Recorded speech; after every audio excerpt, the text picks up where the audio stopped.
Welcome to this panel discussion on the Draghi report and can we make Europe competitive and sustainable?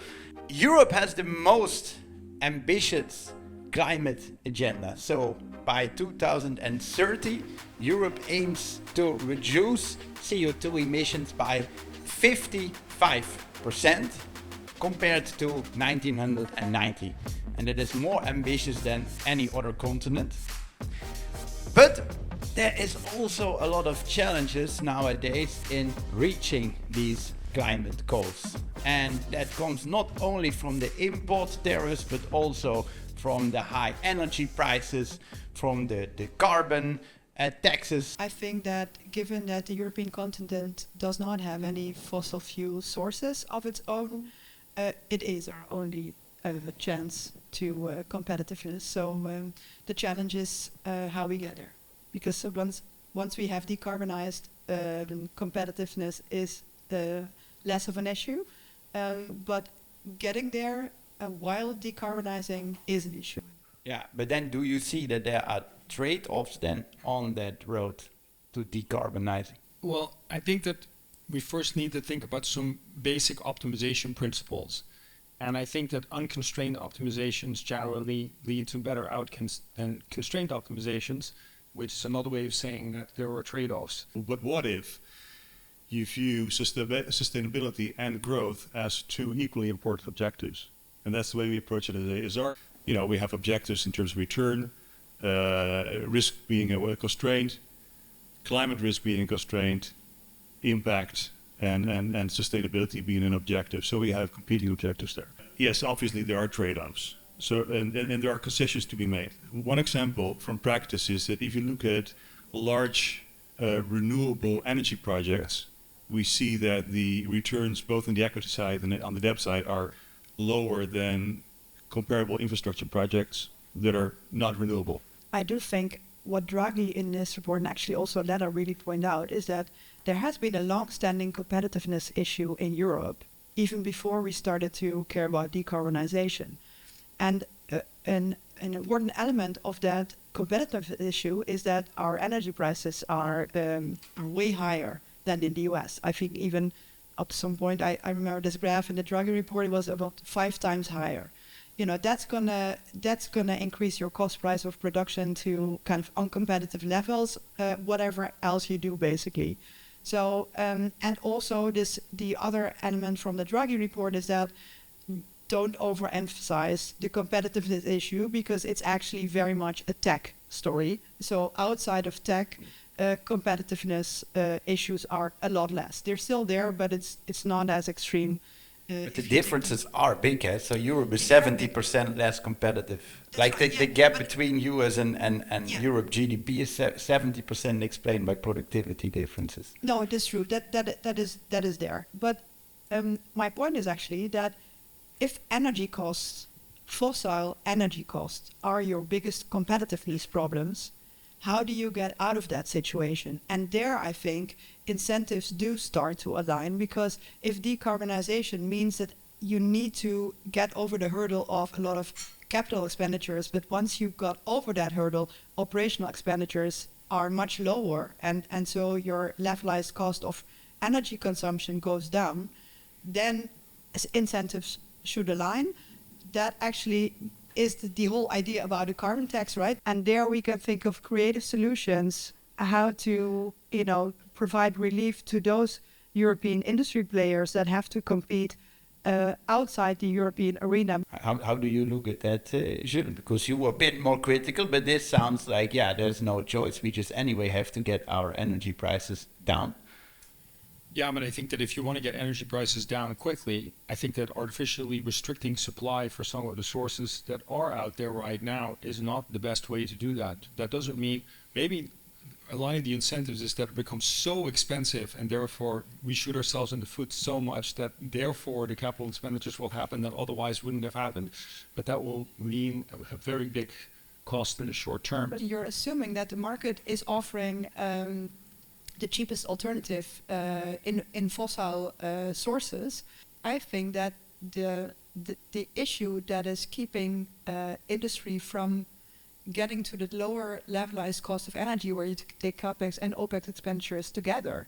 I think that that hurdle is not taken because of many reasons. For example, a lack of faith in the European government, or a lack of faith in clear trajectories of where regulation is going. So, but I don't understand why it has to be or, why it cannot be and.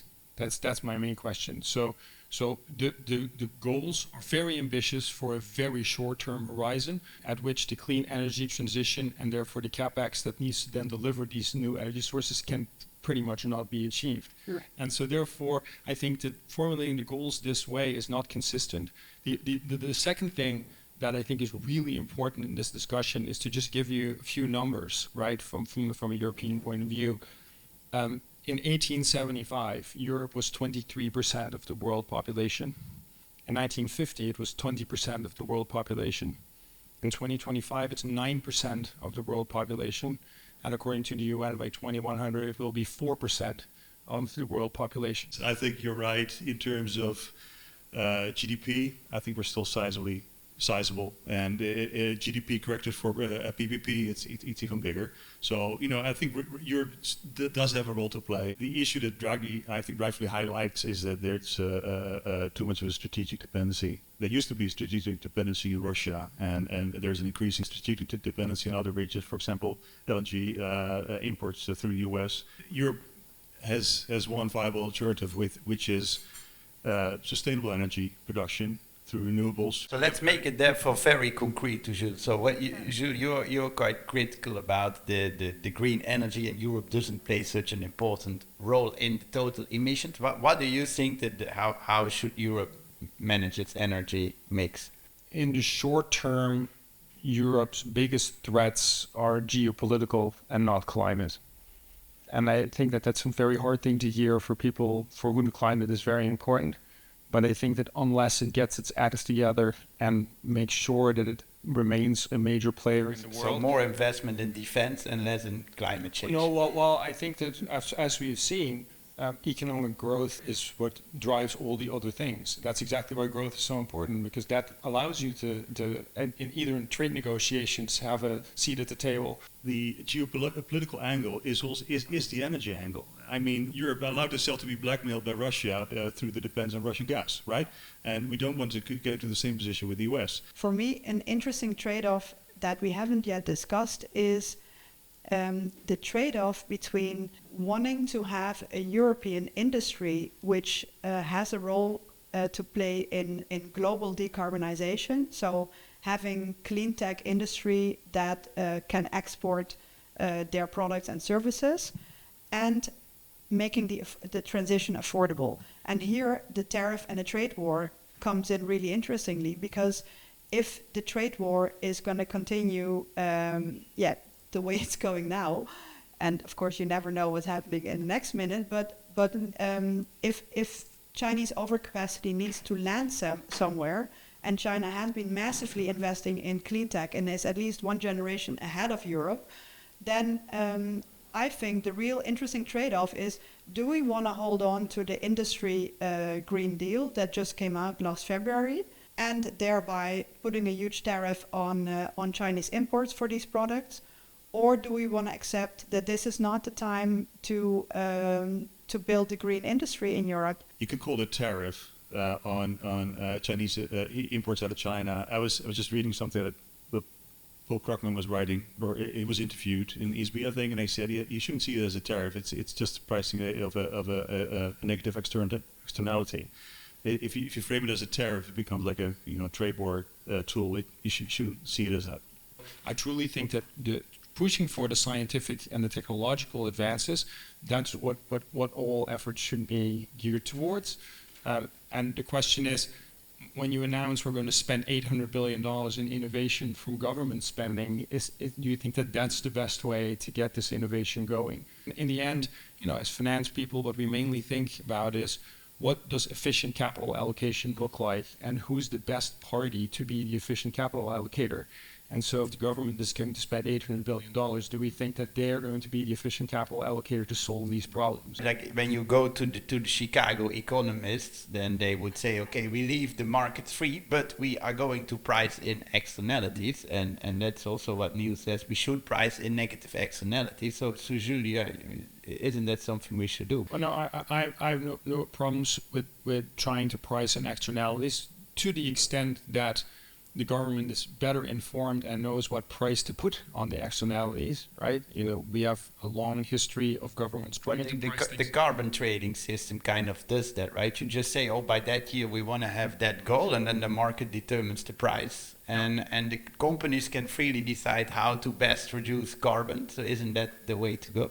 So the first question you need to ask is, it's clear that there's a huge demand for cheap energy, right? So the person, even whether it's private or public, that truly solves the clean energy provision problem by a scientific breakthrough that really gets us further ahead, the profit motives of achieving that, I think, are already very large. So the question is, if those incentives are already there and you're still not seeing it happening, what exactly is the friction? Now, one friction could be that you say, well, the alternative sources of energy don't have the externality priced in, and therefore I have to make it more expensive, and therefore I can set the incentives better for the private parties to go more for this innovation, which is fine, as long as you indeed then take into account short-term trade-offs versus long-term trade-offs and the geopolitical situation that we're in. This is also highlighted by Draghi, actually. One of the tools that he highlights is better cooperation between academia and the corporate world, and that's why we're here today. The cooperation between business and universities, because you also see, particularly in the Netherlands, universities are very much funded by the government. The current government slashed university funding a lot, not as drastically as in the US, but still. It makes you also vulnerable as a university to be fully financed by the government. I think Draghi report is a lot about supply of capital, this 800 billion. My main concern is like demand for this capital. I don't think we have lack of capital in Europe. Countries like Netherlands and Nordics with large pension funds, insurance firms, like, do we have the people to do this, to use this capital? Why shouldn't the government just make huge amounts of green debt, right? So I think that, we can discuss for ages who needs to start funding that. But if you talk about basic energy infrastructure, I think there is no better example for a public good than that. There are a lot of green investment projects that are terrible. They have very, very negative NPV, and they should definitely not be done. Right? It's not that it's automatically a good thing that therefore is worth maybe wasting money on just because it's called green, letting alone indeed the whole thing of how do we label it and what is called green, do we even know how that's defined and all of that. Yeah, what Sandra was saying, okay, let the government have to green debt. Should we go more towards the taxation side or more towards, having banks financing this or a combination of those? I do think that banks should play a crucial role in financing the energy transition, but the extent to which banks can and will do that depends on whether the incentives for a firm are aligned. For example, we organize every year a large decarbonization conference. We have studied for subsectors what emission is coming from that production process, what technologies can decarbonize, how fast with a euro invested, and then we put our clients in a breakout room. We add the clean tech companies that we invite in the same room, and we put the relationship managers in the same room, and then we just close the door and we say you don't come out until you have a loan. But the thing is that you can't force firms to come for financing for a decarbonization loan. A bank will keep handing out loans to oil and gas companies if those loans are most lucrative and if those firms are not likely to bankrupt at all. And that's still the case because there's no fiscal punishment for those firms. So banks are not going to do it. I'm sorry. I also would wish it were different. So let's say you are just dictator of Europe now, and you could enforce one policy that starts tomorrow. What would it be? I don't think they need to be a dictator for Europe to be able to enforce this, because this would fall within the current remit of Europe. If insurance companies would have lower capital charges and fiscal benefits for strategically important investments such as investments in renewable energy, then this would be I think a win-win both for Europe and for the insurance company. When you have extraordinarily complicated problems with incredible uncertainty around them, having people try to impose their views partially through religious conviction without scientific grounding actually makes things worse, not better. Don't let the perfect be the enemy of the good. If you don't know yet, if you don't have the scientific rigor to know what works best, do something, but test out with scientific rigor what the impact of that is, and then try something else and do it experimental. If you realize that the vast majority of emissions in the next decades is not coming from the European continent, it's coming from emerging markets, like, for example, India, could we use the breathing pause that Europe is considering, I think, in terms of the strength and the stringency of policies to achieve our target?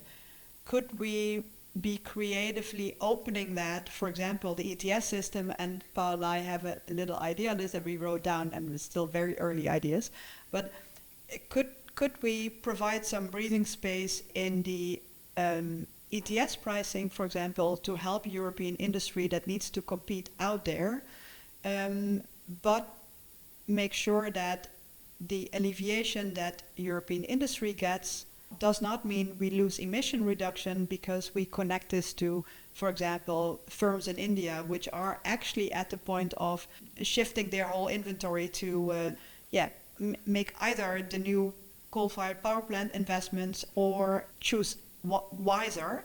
And could we basically be funding them and then, get with a lower amount of euros, get the same or bigger even bang for our buck? A big round of applause. Neal Hegeman, Jules van Binsbergen, and Sandra Phlippen.